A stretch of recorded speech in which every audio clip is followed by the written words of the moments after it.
Nosso a casa, ex-recente presidente da Casa do Caminho, que vai falar para a gente sobre possessão e processo.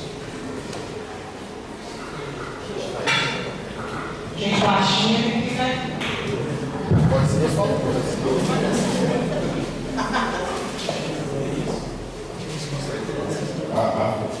Tá funcionando? Bem, boa noite a todos. Nós precisamos fazer cerimônia, nós somos companheiros. E é sempre bom poder trocar ideias e falar sobre a doutrina dos Espíritos. E segundo o Herculano Pires, é a grande desconhecida ainda. Nós estamos engatinhando e precisamos desse trabalho contínuo de estudo, de pesquisa, de reflexão, para que esses ensinamentos, para que o significado da doutrina espírita para o planeta Terra realmente seja compreendido e colocado em prática por todos nós.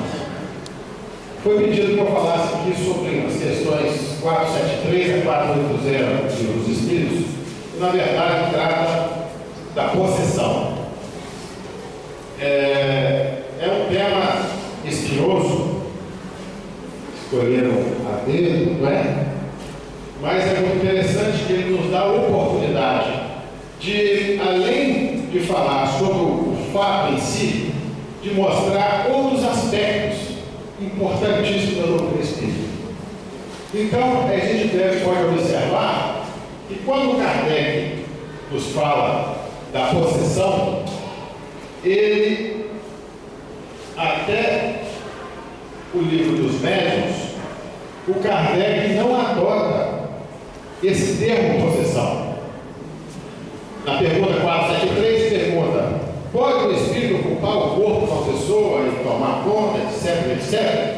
Kardec, os espíritos, não é assim que acontece. Acontece um domínio do espírito desencarnado sobre o encarnado, e o encarnado perde temporariamente a sua força de vontade, o seu poder, e o desencarnado toma conta da casa, mas na verdade quem está agindo é o espírito encarnado. Não é verdade?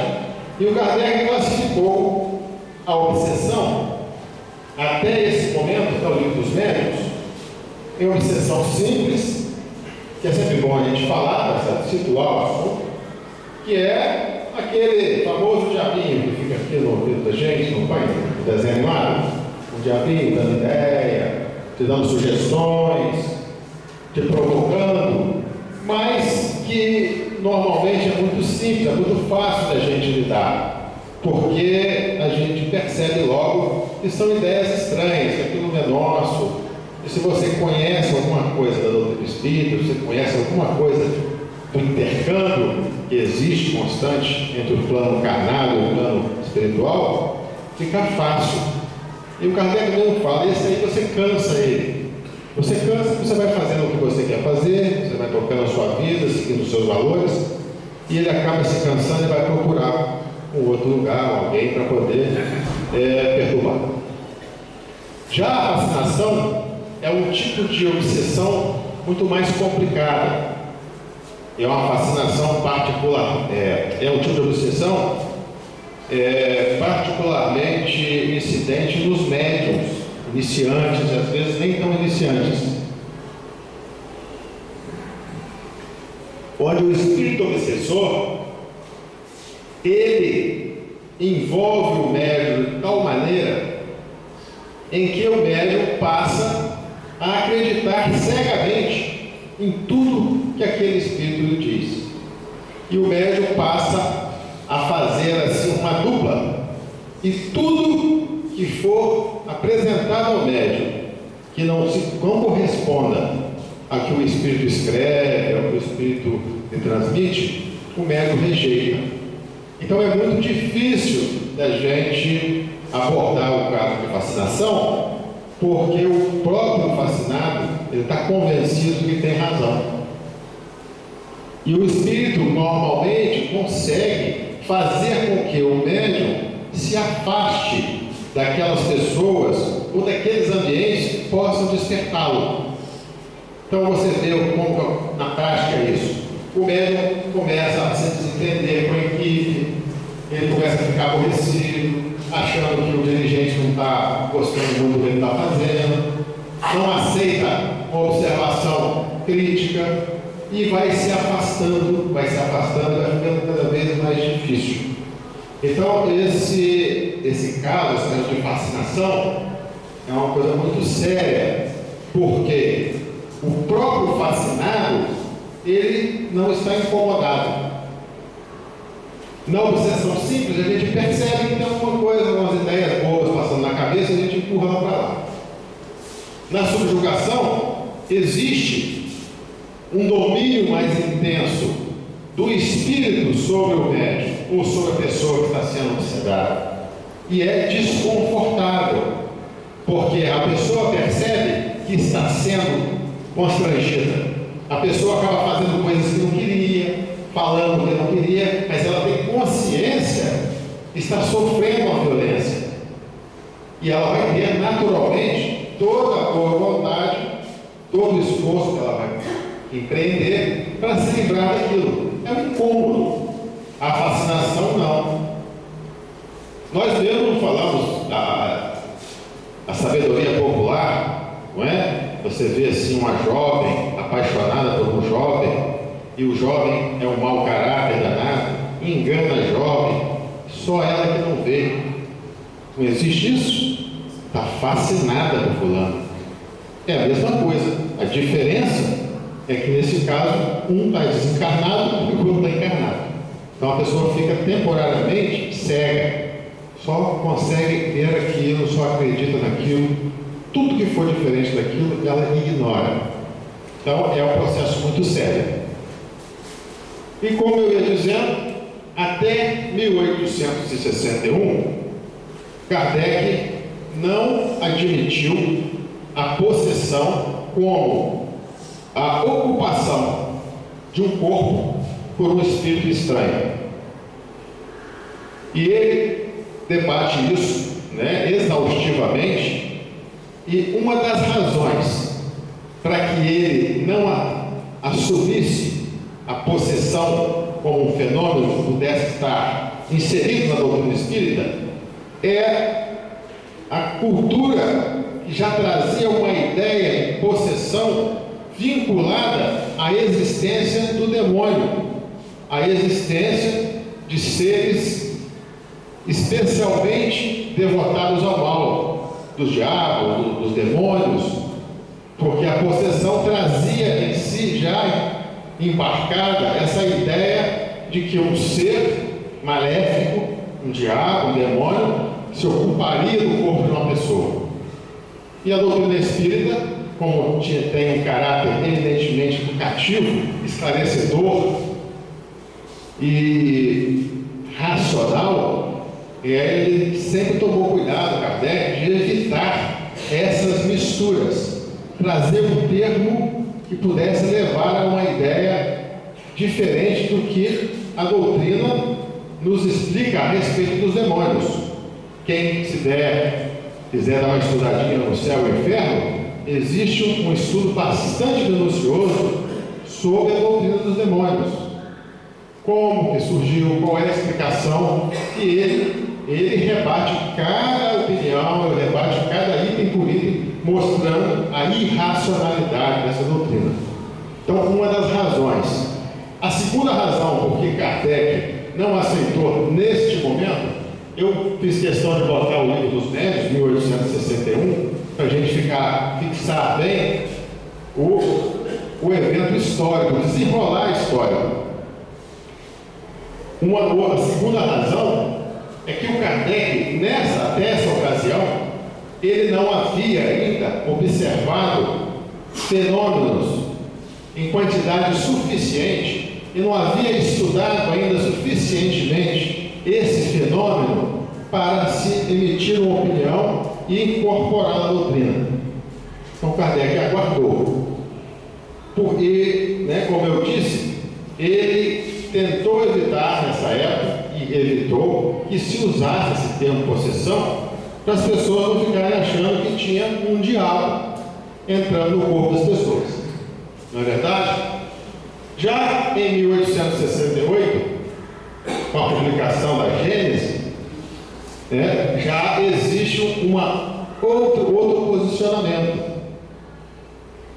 Na Gênesis, o Kardec já admite a possessão como algo mais intenso, com uma situação mais séria do que a subjugação, aonde realmente o espírito agressor, ele ocupa efetivamente, ele utiliza efetivamente do corpo da vítima. E ele destaca, e pontua com bastante propriedade, que é um fenômeno sempre temporário, porque um espírito não pode ocupar permanentemente um corpo que não seja dele. É uma coisa intermitente, temporária. Acontece, desacontece. Não é possível o espírito assumir um corpo completamente, expulsar o outro espírito e tomar conta daquela encarnação. Isso não existe, porque nós aprendemos na doutrina que a encarnação se processa com a ligação do perispírito com a matéria, molécula a molécula. Então não é possível, depois dessa ligação feita, você desfazer isso sem a morte do corpo. E não é possível que o mundo perispírito se ligue a essas moléculas, porque isso é uma interação extremamente íntima e é uma interação pessoal e intransferível. Vocês podem observar que não existe um ser humano igual ao outro, nem o gêmeo. Se você observar direitinho, você vai ver que existe uma semelhança muito grande, mas não há igualdade absoluta, mostrando o caráter pessoal desse processo de encarnação. Então, de maneira alguma, isso poderia ser desfeito. Então, já na Gênesis, nós observamos o Kardec apresentando como parte integrante da doutrina o fenômeno da possessão. Por que isso? O que fez o Kardec mudar de ideia? Vocês sabem?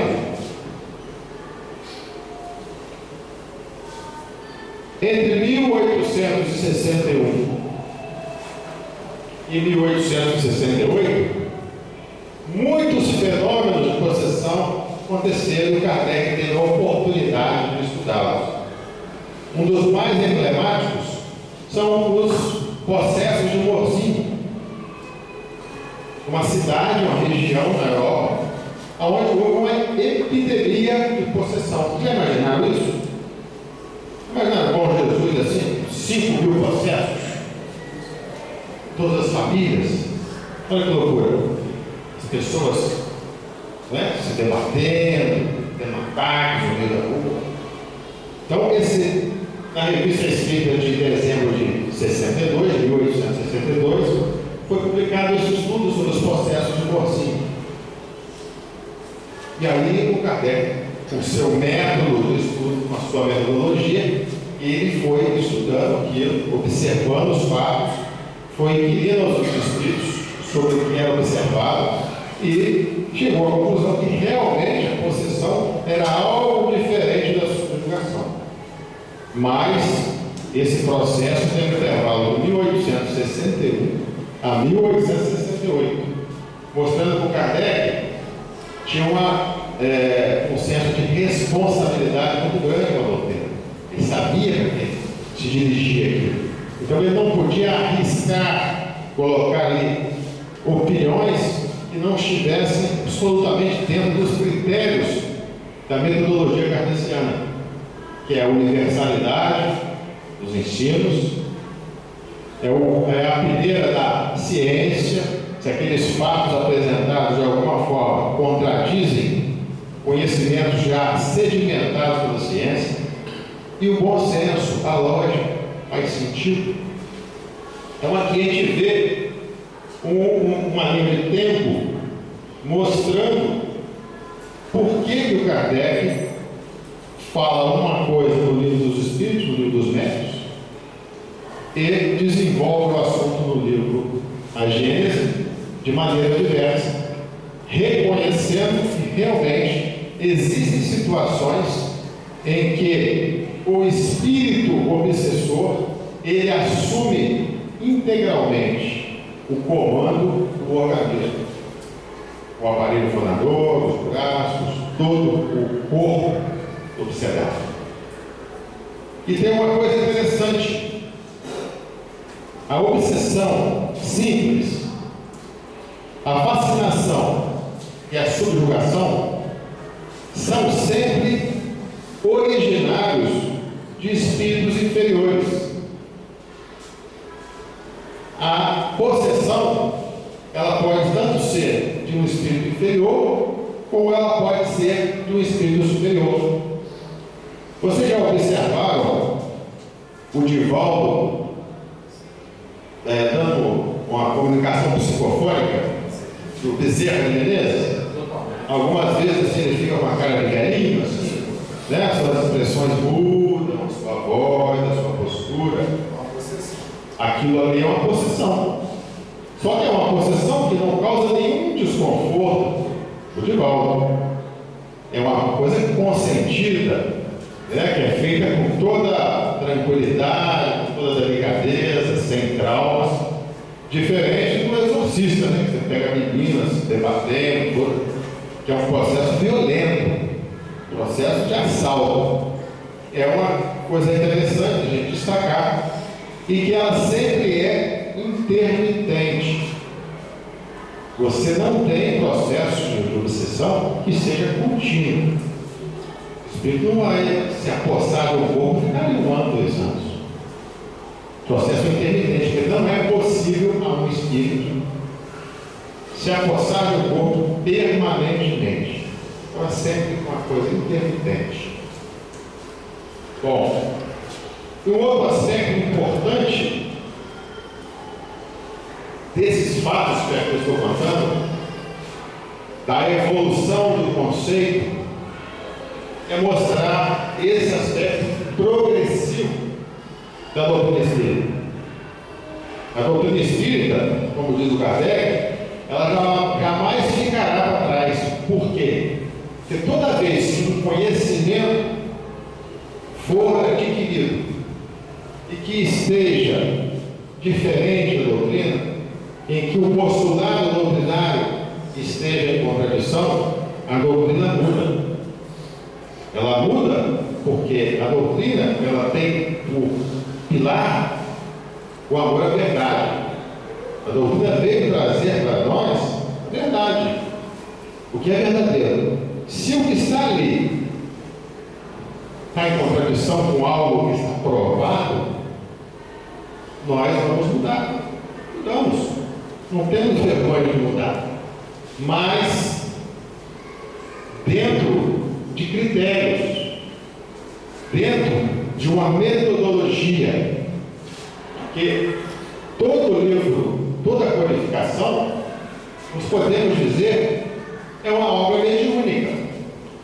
Toda ela é fruto da comunicação dos espíritos, mas com método, com testes, com tempo, com competência. Por isso ela está aí até hoje. Então nós só podemos pensar em questionar alguma coisa do outro espírito no momento que nos for apresentado alguma coisa que tenha, no mínimo, um método que seja confiável, reproduzível. Isso é muito importante para todos que desejam conhecer a doutrina espírita. Nós hoje somos bombardeados com uma profusão de obras, com uma profusão de ideias, das mais malucas possíveis, e que são ministradas por espíritos desencarnados, um médico. E muitas vezes, se a gente não tem um conhecimento desse aspecto, nós podemos comprar gato por lebre e sermos enganados e passarmos involuntariamente a divulgar inverdades com o título de espiritismo, fazendo com que sejamos elementos de desserviço para a doutrina espírita. Não é bobagem, não. Cada vez que você fala que é espírita, pelo menos, de vez em quando, você vai ser querido. Você vai ficar numa rodinha e não perguntar: como que é isso? Eu li aqui o Espírito Damião da Silva que disse isso e isso. É assim mesmo? Como é que acontece? Como é que é? O que é isso? E nesse momento, nós estamos ali divulgando o Espírito, esclarecendo as pessoas. Então é importante que todo espírita tenha essa consciência para não aceitar as coisas de primeira mão, para usar a sua inteligência, para usar o seu raciocínio e comparar qualquer ideia com os postulados da codificação. Não porque o Kardec seja um gênio, porque aquilo é obra de Deus, é um profeta inspirado, não, porque aquilo é fruto de um método.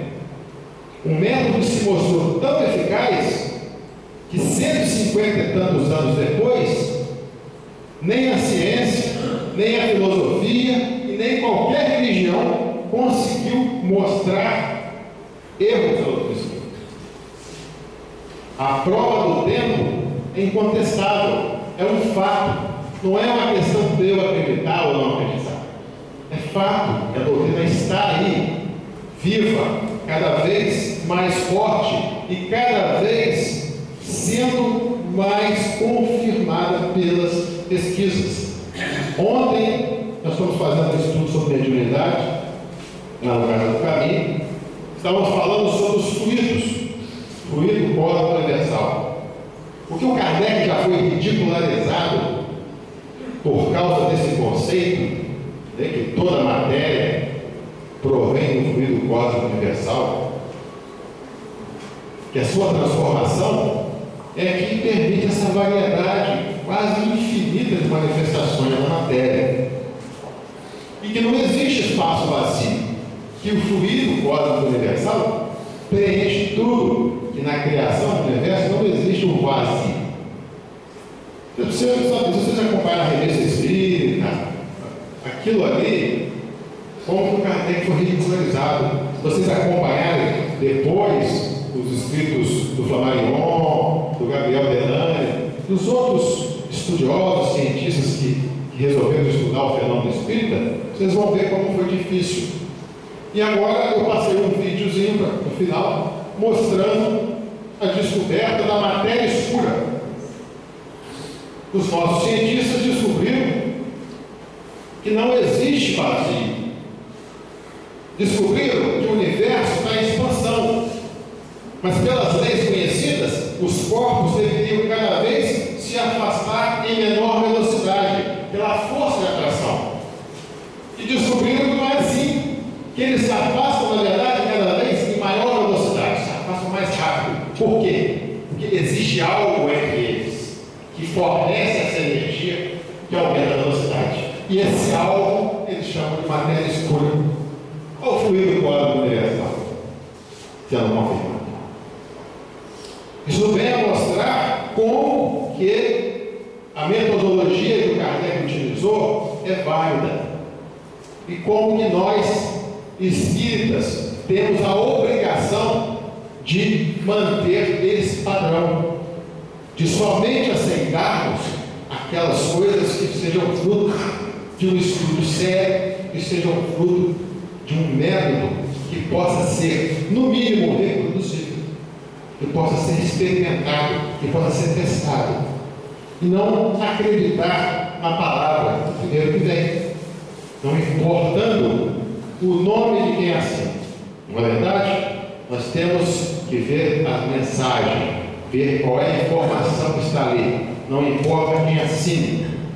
Tem um livro do Leon Denis sobre os celtas, que no final do livro ele apresenta várias mensagens assinadas por Kardec. Eu duvido que alguém que conheça minimamente a doutrina espírita vai acreditar que o Kardec escreveu aquilo. Então você vê, o Leon Denis, alguém pode questionar a idoneidade do Leon Denis, a seriedade, a competência, o trabalho que ele fez em prol da doutrina? O Leão Denis foi enganado. Como é fácil enganar. Então isso mostra esse aspecto que eu acho que nunca é demais a gente frisar. Nós que somos estudantes, aprendizes da doutrina espírita, porque a tecnologia da informação traz muitos benefícios para todos nós. Qualquer criança, você faz uma pergunta, ela vai pesquisar no Google. Qualquer coisinha que vai para o Google. Tem informações, milhares. Tem termos no Google que dá 1,5 milhão de títulos. Então nós temos ali uma miríade, uma multidão de informações. Nós temos que saber separar o joio do trigo. Nós temos que saber o que nós podemos confiar, o que é lógico, o que a nossa razão aceita e o que é fruto da imaginação e muitas vezes de preconceitos. Certo? Bom, esse é o quadro da possessão. Um domínio completo pelo espírito desencarnado sobre o encarnado, no qual ele assume temporariamente o corpo como se fosse dele, inclusive com transformação das suas feições, da sua voz, do seu jeito. É um quadro realmente dramático. Se alguém já viu, sabe do que eu estou falando.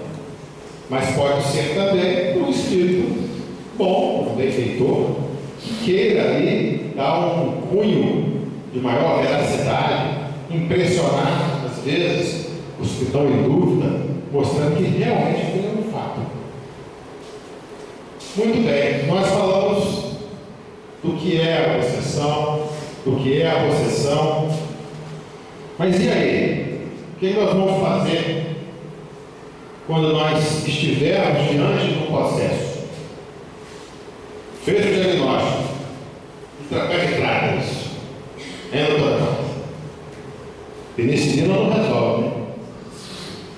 A força que ela está escrita ali, ó, moral. Só se for apresentação, né? Muita moral. Então, o que a doutrina nos mostra? Que o principal fator que permite a obsessão, que permite o desenvolvimento de uma obsessão até o quadro de possessão, é uma identidade moral entre o encarnado e o desencarnado. E o Kardec fala assim: quando você tem uma causa física de um problema, você usa uma força física para vencer aquele problema. Quando você tem uma causa moral, naturalmente você tem que usar uma força moral. Então todo o tratamento de uma obsessão, ela reside na força moral de quem vai enfrentar a situação, do grupo que vai enfrentar a situação, e principalmente no esforço do obsidiado para se melhorar. A maioria dos processos obsessivos, eles se resolvem sem a necessidade de intervenção de ninguém, simplesmente pela melhoria da própria pessoa que está sendo influenciada. Porque quando ela melhora, ela muda o seu padrão de pensamento, ela vai mudando os seus valores, ela vai mudando suas vibrações, de forma que a comunicação se torna impossível. Quando a gente não quer ouvir uma pessoa, quando a gente não dá importância para o que ela fala, não adianta ela ficar falando com a gente, ela pode falar o que quiser. Nós vamos seguir o que nós acreditamos, nós vamos seguir a nossa cabeça. Mas se nós temos dentro de nós tendências, instintos, se nós temos dentro de nós coisas ainda que não estão resolvidas, só aquele toquezinho ali reaviva uma chama que ainda está viva, está viável. Se for cinza, pode soprar à vontade, ela não acende.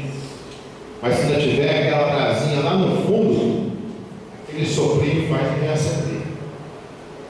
Então, basicamente, a cura, a resolução de um processo obsessivo, ela sempre começa pela conscientização do encarnado.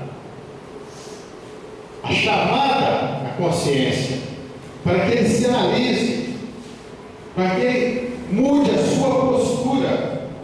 Sem isso, nós vamos ficar enxugando gelo. Todos que participam de reunião mediúnica sabem que existem umas figurinhas carimbadas. Eu participo aqui, temos 10 anos, nós participamos, por aí, né? Tem uns nomes que são sócios do nosso caderno. Estão sempre ali, pulando, ali, anos a fio. Por quê? Porque a pessoa, de uma maneira infantil, e nós temos esse comportamento, transfere para a equipe mediúnica o problema e aquela resolve o problema que não tem como ser resolvido sem o seu esforço. Sem o seu esforço no sentido de se conhecer e de modificar o que tem que ser modificado, para que ela se torne imune à influenciação. E o centro espírita? O que o centro espírita pode fazer? O que o grupo mediúnico pode fazer? Muitas vezes o processo obsessivo ele chega a um ponto tão intenso em que o encarnado ele fica como que se impregnado de fluidos deletérios, negativos, e muitas vezes ele fica como sem força para reagir. Então, o centro dos espíritas, nós podemos ajudar a retirar um pouco, a combater essa impregnação fluídica com os nossos conhecimentos sobre os fluidos, sobre o nosso fluido vital, sobre o nosso fluido magnético animal, os fluidos espirituais. Então, nós podemos ajudar com fluidos, com passes, com água purificada, com a prece. É um dos mais poderosos remédios é a prece. Por quê? A prece. Pai nosso que está no céu, mas a vontade nossa concentrada no objetivo. Essa é a prece. Isso mobiliza energias. Mas, volto a dizer, se não houver uma postura de mudança da vítima, nós podemos rezar à vontade, nós podemos dar paz à vontade, nós podemos dar uma tonelada de água frutificada, que não vai ter o menor efeito. São medidas sintomáticas. É como a gente vai tratar uma alergia, né? Eu tenho alergia a queijo, comi o queijo, fiquei todo empipocado. Aí a doutora Márcia vai lá e dá um antialérgico, dá uma medicação, melhora aquilo. Olha, você tem que parar de comer queijo. Tá bom. Daí a 3 meses eu esqueço, comi o queijo de novo. A culpa da doutora Márcia, que não tratou? Tratou direitinho. É a mesma coisa. Nós temos como dar um antialérgico, nós temos como ajudar externamente, auxiliar, mas nós não podemos, nem se quisermos, resolver o problema que diz respeito único e exclusivamente àquele ser, que é o problema da sua melhoria, da sua mudança. E essa iniciativa tem que partir dele. Podemos auxiliá-lo e devemos auxiliá-lo com o quê? Com informação, com educação, mostrando as causas, mostrando o caminho que ele deve seguir para ele se livrar daquela influência. E além disso, nós estamos colocando aqui o aspecto principal, que é o obsidiado, mudar a postura. Nós estamos mostrando aqui como que nós, conhecedores desse processo, sabedores de muitas coisas que a maioria das pessoas não sabe, podemos utilizar os nossos conhecimentos para auxiliar os nossos irmãos, através dessa intervenção, através desses sintomáticos, que são esses fluidos, a prece, faz, que ajudam, dão um alívio temporário.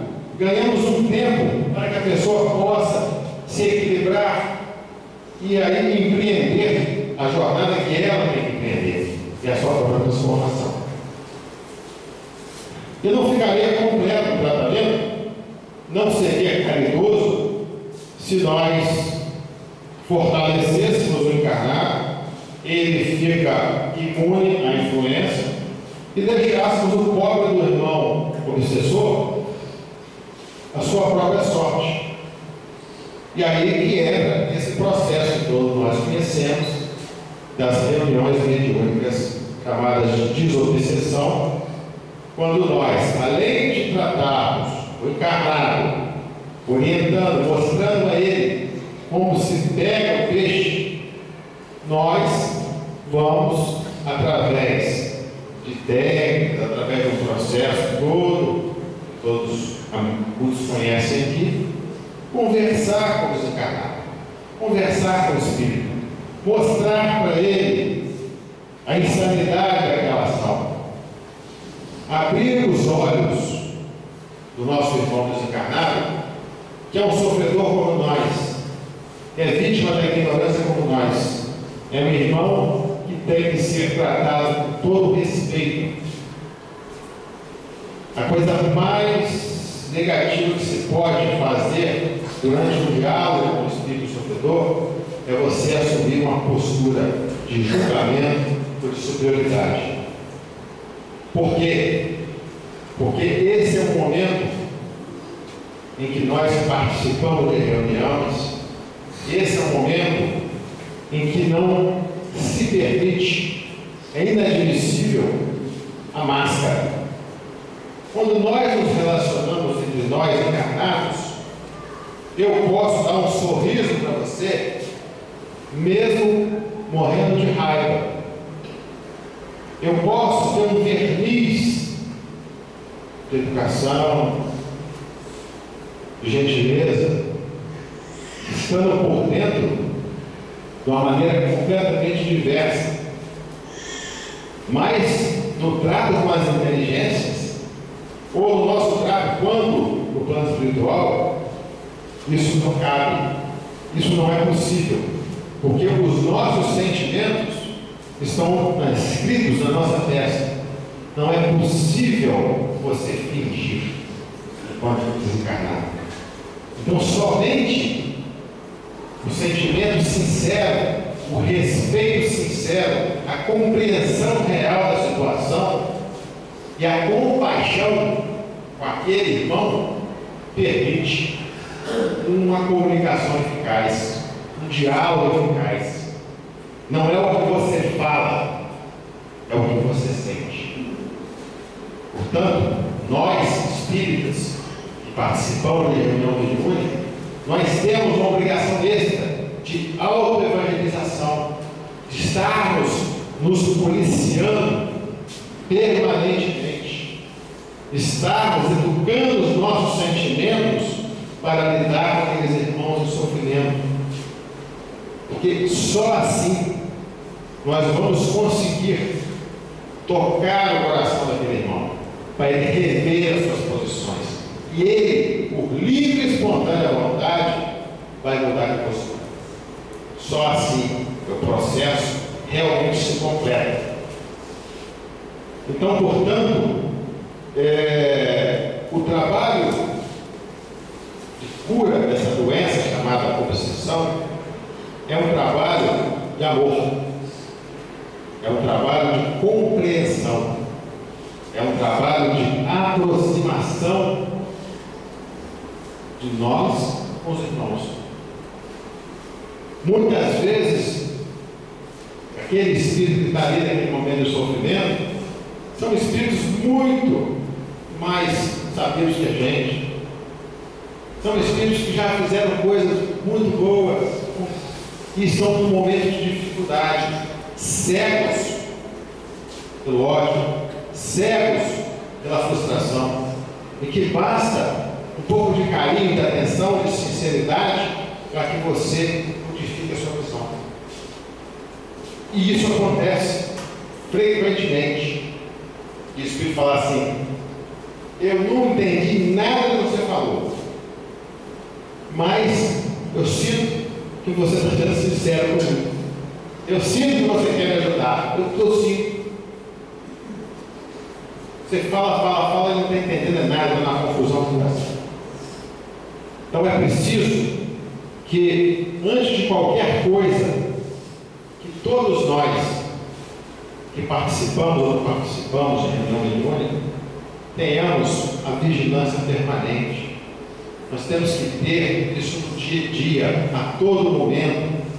A todo momento de nossa vida, nós temos a oportunidade de mudar o nosso comportamento, de mudar o nosso julgamento, de nos livrarmos de preconceitos, que nós sabemos, quando estudamos a doutrina espírita, que tudo isso gera energia, isso tudo gera o nosso pensamento, é uma força poderosa. O nosso pensamento benéfico é uma força benéfica, o nosso pensamento maléfico é uma força maléfica e atinge os seus objetivos.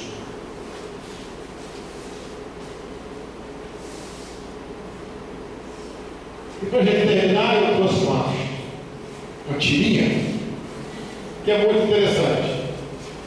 Certos pecados abrem a porta para os demônios. Isso não é verdade? O que atrai?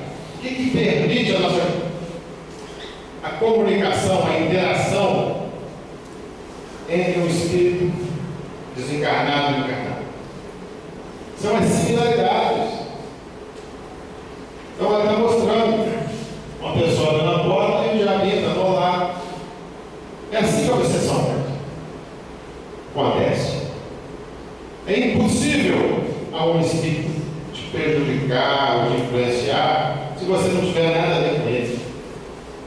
Então, toda obsessão é um sinal de inferioridade moral. Todos nós que estamos aqui no planeta somos seres moralmente inferiores. Senão aqui não estaríamos. Senão não estaríamos nesse reformatório. Então, portanto, não precisamos ficar amedrentados. Todos nós, com raríssimas exceções, estamos sujeitos a sofrer em algum momento da nossa existência essas influenciações. Porque ainda somos frágeis, ainda temos momentos de queda, fraquejamos, levantamos, continuamos adiante. Mas conhecendo a doutrina espírita, conhecendo o mecanismo disso, nós estamos muito preparados para enfrentar esses problemas, evitar esses problemas, olhando para dentro de cada um de nós, nos enfrentando realmente com sinceridade, com coragem, e sabendo que não estamos sozinhos nessa luta, jamais estamos só. Todas as vezes em que nós nos posicionamos e tomamos uma decisão e iniciamos a empreitada rumo ao bem da nossa melhoria, nós imediatamente somos circundados por amigos que estão do outro lado torcendo por nós, amigos que estão desse lado também torcendo por nós. Jamais estamos sozinhos. Esse pensamento não pode ocupar a nossa cabeça por um segundo. Eu estou sozinho, não tem jeito. Isso não é verdade. Jamais estamos sozinhos. Nós só ficaremos sozinhos se nós quisermos ficar sozinhos. Então, meus irmãos, eu espero que tenha sido útil, espero que tenha sido claro. A taça disso que eu falo embolado, e abrir a boca, que todos ouviram.